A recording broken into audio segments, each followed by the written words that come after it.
welcome to my channel. අද මම හදාගන්න යන්නේ හුරුල්ල මාළුව ගම්මිරිසට කොහොමද හදන්නේ කියලා. ඉතින් එහෙනම් බලමු අපි මොනවද ඕන කරන්නේ කොහොමද හදන්නේ කියලා. මම අරගෙන තියෙනවා ගම්මිරිස් කුඩු, ලුණු ගෙඩියක් පෙති කපලා, රම්ප කරපිංචා, තලාගත්ත සුදු ලුණු ඉඟුරු, කරඳ මුංගු කරාමුණට දෙකක්, අවු මිරිස් කරල් දෙකක්, මාළු මිරිස් කරලක්. ඉතින් මේ ටික තමයි අවශ්‍ය වෙන්නේ. මම මාළු අරගෙන තියෙනවා ග්‍රෑම් 250ක්. ඒ ටික සුද්ධ කරලා හොදලා අරගෙන තියෙනවා. මම මේකට විනාගිරි තමයි පාවිච්චි කරන්නේ. ඔයගොල්ලන්ට පුළුවන් ගොරක කෑලි දෙකක් තල්ලා වුණත් අරගන්න. ඊට පස්සේ මම මේ ටික මේ විදිහට අරගන්නවා. ගම්මිරිස් කුඩු ටික දාගෙන ඉඟුරු සුදු ලුණු ටික දාගමු. කරඳ මුංගු දෙක, කරාමුණට දෙක මේ විදිහට දාගමු. තුන පාකුරු තේ හැන්දක් දාගන්නවා.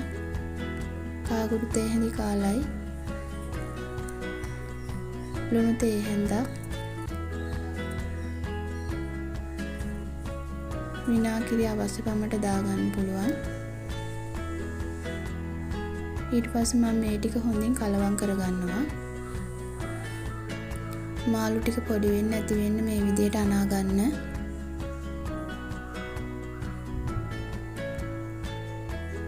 ඊට පස්සේ මම වතුර ටිකක් දා ගන්නවා.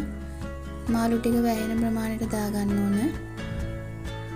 ඊට පස්සේ මම ලිපෙන් තියා ගන්නවා. මේක මේ විදිහට තියා ගන්න ඕන විනාඩි 5ක් විතර. හැඳි ගන්න යන්න එපා. මොකද මාළු ටික පොඩි වෙන නිසා. දැන් මාළු ටික තැම්බිලා තියෙන්නේ.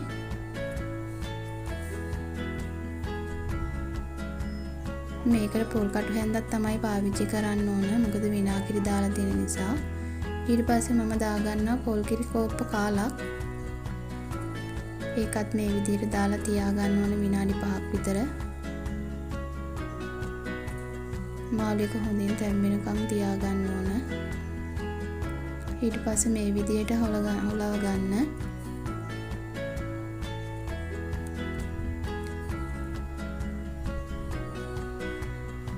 දැන් කිරි ටික ඉදිලා තියෙන්නේ හොඳටම. ඊට පස්සේ මම ලිප ඕෆ් කරලා ලිපෙන් බා ගන්නවා.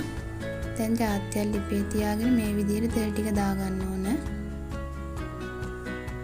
තෙල් ටික හොඳින් රත් වෙලා තියෙන්නේ. ඊට පස්සේ මම කපාගත්ත අවු මිරිස් කරල් දෙකයි මාළු මිරිස් කරලයි මේ විදිහට දා ගන්නවා. ඒ ටිකත් හොඳින් බැදෙනකන් තියා ගන්න ඕන. ඊට පස්සේ මම දා ගන්නවා රම්ප කරපිංචා ටික. මේ ටික බැදෙනකොට හොඳ සුවඳක් එනවා.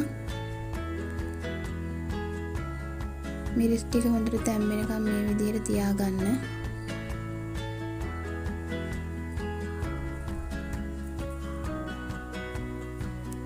ඊට පස්සේ මම දාගන්නවා කපාගත්ත ලුණු පෙති ටික.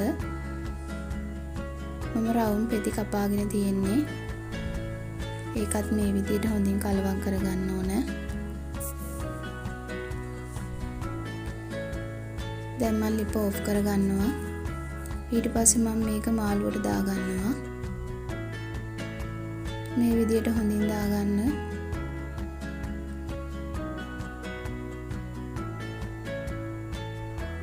දාලා මේ විදිහට කලවම් කරගන්න ඕන.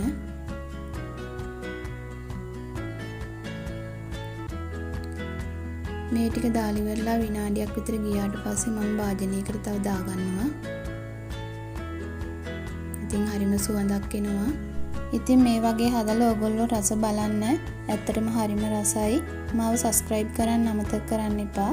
අලුත් වීඩියෝ එකකින් නැවත හමු වෙමු. සුබ දවසක්.